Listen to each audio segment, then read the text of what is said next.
Datuk Seri Najib Razak menerusi peguamnya, memohon pihak pendakwaan mengambil tindakan segera dengan mengarahkan perkhidmatan penstreaman Netflix mengeluarkan filem dokumentari Man on the Run yang sedang ditayangkan di negara ini. Man on the Run ialah dokumentari yang diarahkan, ditulis dan diterbitkan oleh Cassius Michael Kim, berkisar mengenai skandal Harta Malaysia Development Berhad 1MDB yang ditayangkan di negara ini pada 19 Oktober tahun lalu. Ia turut memaparkan temu bual Najib yang menafikan pembabitan dalam skandal terbabit. Selain temu bual dengan Perdana Menteri Datuk Seri Anwar Ibrahim, pengarang Sarawak Report Claire Reo Castle Brown dan bekas Peguam Negara Tan Sri Tommy Thomas. Peguam Najib Tan Sri Muhammad Syafiee Abdullah ketika memberitahu Mahkamah Tinggi di sini hari ini mendakwa dokumentari berdurasi 1 jam 38 saat itu sangat subjudis terhadap anak guamnya kerana perbicaraan 1MDB sedang berjalan dan pendakwaan terikat dengan tanggungjawab untuk mengambil tindakan dengan segera. Muhammad Syafiee berkata apa yang lebih serius lagi adalah Tommy turut membuat kesimpulan sendiri berhubung kes itu di luar mahkamah dalam dokumentari berkenaan. Peguam itu turut melahirkan rasa terkejut kerana pegawai penyiasat sendiri tidak tahu mengenai dokumentari terbabit. Sementara itu, Timbalan Pendakwa Raya Ahmad Akram Garib berkata beliau hanya mengetahui mengenainya dan perlu menonton dokumentari berkenaan terlebih dahulu sebelum melaporkan kepada Peguam Negara dan mendapatkan arahan lanjut.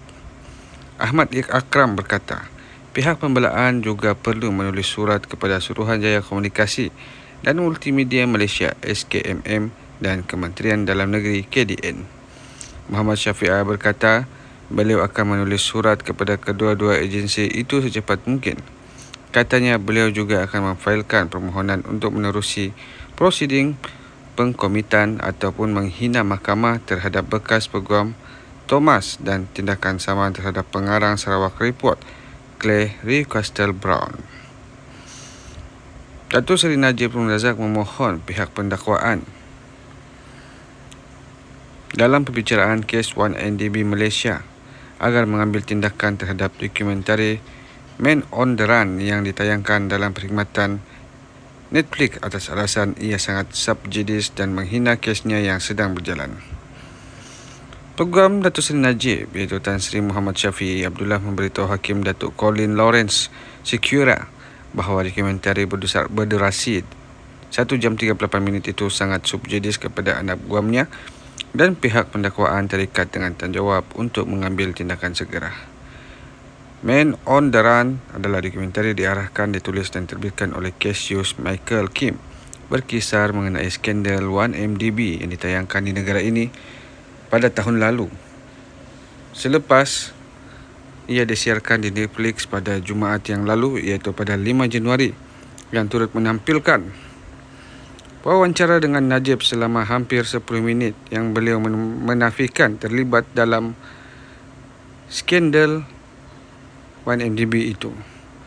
Peguam itu berkata suara latar dalam dokumentari itu berkata Jolo mencuri wang itu dan ahli politik membantu serta bersubahat. Datuk Seri Najib sangat-sangat kecewa dan beliau akan menuntut dan memfailkan saman terhadap penulis, pengarang daripada Sarawak tersebut. Man on the Run adalah dokumentari diarahkan yang dituliskan oleh Cassius Michael, iaitu ia berkisar mengenai skandal 1MDB yang ditayangkan di negara ini. Wawancara tersebut juga menampilkan Datuk Seri Najib yang telah diwawancarakan selama 10 minit. Beliau menafikan bahawa beliau terlibat dalam